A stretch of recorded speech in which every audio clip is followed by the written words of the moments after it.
ఈనాడు అధినేత రామోజీరావు గారికి సడన్గా ఉత్తరాంధ్ర మీద ప్రేమ పుట్టుకొచ్చింది. ఆయన రోజు తన సంపాదకీయాల్లో జగన్ ప్రభుత్వం మీద, ఆంధ్రప్రదేశ్ ప్రభుత్వం మీద, ఆంధ్రప్రదేశ్ ప్రజల మీద పడి రోజు రోధించడం అనేది నాకు చాలా ఆశ్చర్యంగా ఉంది. ఎంతమంది ఎన్ని రకాల విమర్శలు చేసినా ఆయన ఏమీ సిగ్గుపట్టలేదు, తగ్గట్లేదు. రోజు రెచ్చిపోయి పేపర్ అంతా నింపుతున్నారు. పేపర్లో పచ్చి అబద్ధపు వార్తలు రాయటమే కాకుండా బూతు వార్తలు, బూతులుగా, మరి అబద్ధాలంటే బూతులే నా ఉద్దేశం, బూతులు రాస్తున్నారని కాదు, అంత నీచమైనటువంటి వార్తలు రాస్తూ అవి చాలవన్నట్లు రోజు ఒక సంపాదకీయం, ప్రతిరోజు సంపాదకీయం రాస్తున్నాను. నేను ఈ మధ్య కొద్ది రోజులుగా అబ్జర్వ్ చేస్తున్నాను. ఇవాళ ఉత్తరాంధ్రపై జగన్ పంజా అని ఒక హెడ్డింగ్ పెట్టి చెత్తా చెదారం అంతా నింపి రోజు రాసే వార్తలన్నీ కలిపి మళ్ళీ ఒక సోది సంపాదకీయాలు. బహుశా ప్రపంచంలో ఏ ప్రభుత్వానికి వ్యతిరేకంగా ఎన్నికల నేపథ్యంలో ఒక పత్రిక ఇంత ఈ రకమైనటువంటి కక్షపూరితంగా, విద్వేషపూరితంగా సంపాదకీయాలు రాసిన చరిత్ర మాత్రం ఈనాటికే దక్కుతుంది. నగ్నంగా నడివీధిలో తిరుగుతున్నా కూడా ఈ వయసులో ఆయన సిగ్గుపడకపోవటం, ఇది మనం చేస్తున్నది తప్పు, మనం చేస్తున్నది పాపం, ఈ రకంగా జర్నలిజాన్ని భ్రష్టు పట్టించకూడదని అందరికీ నీతులు చెప్పిన రామోజీరావు గారు ఇవాళ ఎంత అరాచకంగా మారారు ఈ వయసులో.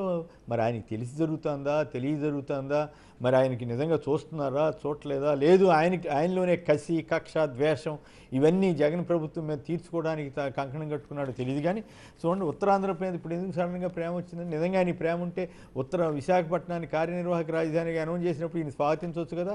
అప్పుడు అమరావతిలో భూములు కావాలి ఆయనకో ఆయన అంత్యవాసులకో ఎవరికైనా, అక్కడ రియల్ ఎస్టేట్ కావాలి. అక్కడ విశాఖపట్నం మీద అప్పుడు విషం కక్కారు. అదని ఇదని జగన్ ప్రభుత్వం ఏదో చేసేస్తుందని, ఆ భూముల మీదని, అదని ఇదని నానా చెత్తంతా రాశారు.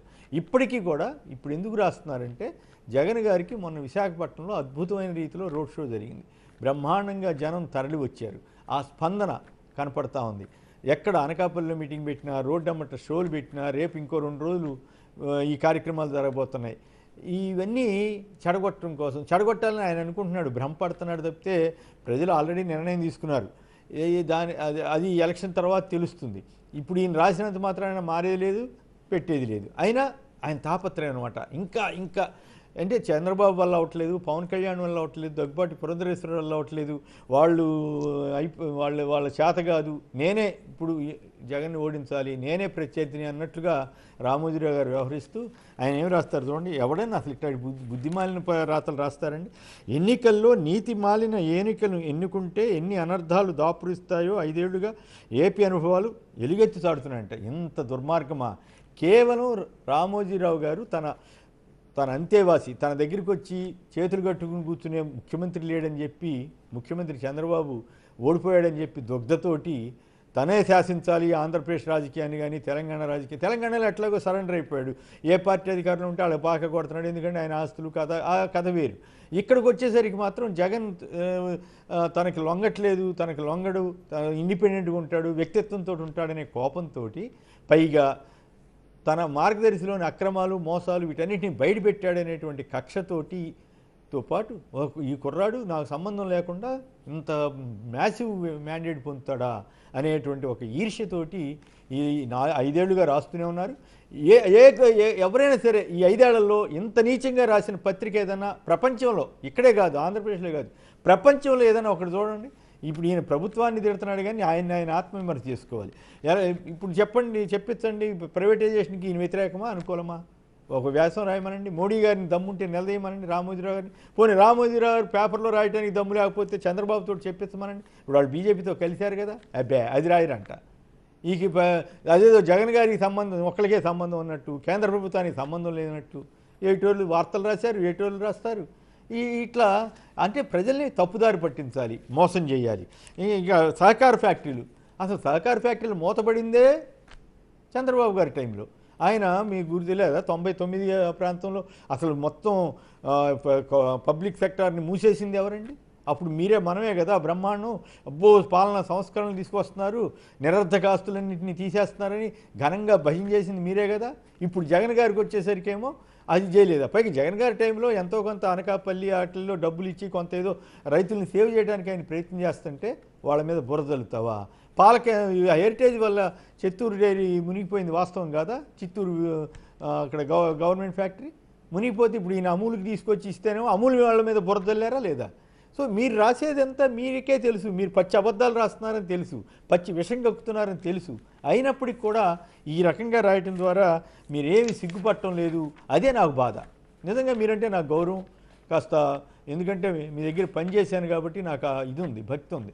కానీ చివరికి నాబోటి వాళ్ళతోటి ఈ రకంగా మీరే చెప్పారు ఒకసారి నాతోటి, నువ్వు దమ్ముంటే నా మీద కూడా రాసుకోవా నేనేం తప్పు చేస్తే అన్నారా లేదు? మీకు గుర్తుండకపోవచ్చు. కానీ ఈ రోజున చివరికి నేనే అయ్యా ఏమిటి దరిద్రం ఇట్లా మారిపోయింది ఈనాడని చెప్పాల్సిన పరిస్థితి వచ్చింది. ఐటీ రంగాన్ని దెబ్బతీశాడా? మరి అదాని డేటా సెంటర్ విశాఖపట్నంలో 150 ఎకరాలు ఇస్తే ఎంత భూమి ఎందుకు ఇచ్చారని రాసింది మీరు మీ మిత్రుడు ఆంధ్రజ్యోతి వాళ్ళే కదా. ఎందుకు రాశారు? 150 ఎకరాలు ఇచ్చి దాన్ని డెవలప్ చేస్తుంటే అది ఐటీ కింద రాదా? ఇన్ఫోసిస్ వస్తే ఐటీ కింద రాదా? విప్రో వాళ్ళు వస్తే ఐటీ కింద రాదా? అమెజాన్ వస్తే ఐటీ కింద రాదా? ఇంకా కొన్ని కంపెనీల పేర్లు నేను చెప్పలేను, అనేక కంపెనీలు వచ్చినాయి, ఇంకా రావాలని చెప్పండి, తప్పేం కాదు.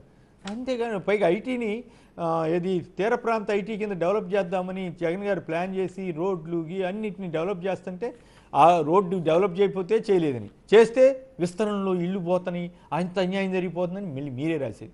ఈ రకంగా ఉత్తరాంధ్ర మీద పగబట్టిందే రామోజీరావు, ఉత్తరాంధ్ర మీద కక్ష తీర్చుకుంటుందే రామోజీరావు. ఉత్తరాంధ్ర విశాఖపట్నం చూడండి ఇప్పుడు ఎంత అద్భుతంగా ఎంత బ్రహ్మాండంగా డెవలప్ చేశారు. ఆ రోడ్లు నేను ఈ మధ్య విశాఖపట్నం వెళ్తే చెప్పారు, ఆటో డ్రైవర్లు చెబుతున్నారు బ్రహ్మాండంగా రోడ్లు డెవలప్ చేశారండి అని. అనేక టూరిస్ట్ ఋషికొండ మీద మంచి బ్రహ్మాండమైన బిల్డింగ్ కడితే ఎంతగా ఏడ్చారండి. కోడికొండ నువ్వు ఉండేదేమో కొండ మీద, ఈ జగన్ ప్రభుత్వం మాత్రం కొండ మీద ఏం కట్టకూడదు. పైగా అంతకుముందు ఉన్న బిల్డింగులు తీసేసి కొత్తవి కట్టినా కూడా ఏడిపోయి. ఏమిటి దౌర్భాగ్యం? అది కార్యనిర్వాహక రాజధాని అయితే మీకేంటి నష్టం? హైదరాబాద్కి పోటీగా ఒక విశాఖ తయారైతే ఆంధ్రప్రదేశ్కి మేలు జరిగితే మీకేంటి ప్రమాదం? ఎందుకు ఇంత ఏపీ మీద పడి రోజు ఏడుస్తారు? సో ఇట్లా చెప్పుకుంటూ పోతే మూలపేటలో మీరు వెళ్ళండి, ఎప్పుడైనా చూడండి. మూలపేటలో పోర్టు, భావనపాడు పోర్టు ఎప్పటి నుంచి ఎన్ని దశాబ్దాలుగా పెండింగ్లో ఉంటే ఇప్పుడు మూలపాడు పోర్టు శ్రీకాకుళం జిల్లాలో డెవలప్ చేస్తుంది జగన్ గారు కాదా? మరి చంద్రబాబు ఎందుకు చేయలేకపోయాడు అనడానికి రాసావా? ఎందుకండి మానవత్వం ఉన్నవాళ్ళు ఎవరు ఈ వ్యతిరేకంగా మాట్లాడకూడదు. ఎవరికి? జగన్ గారికి వ్యతిరేకంగా. ఉద్దానం కిడ్నీ బాధితుల దగ్గరికి నేను వెళ్ళి స్వయంగా చూసా. అక్కడ ఆసుపత్రి నిర్మాణం అప్పుడు వెళ్ళి చూసా. ఆ తర్వాత ఆసుపత్రి పూర్తయిన తర్వాత చూసా.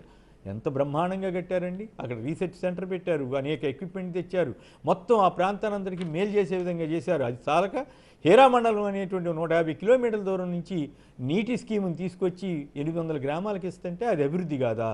ఉత్తరాంధ్రపై జగన్ పంజానా? కాదు, రామోజీ రాక్షస పంజా విసురుతున్నారు.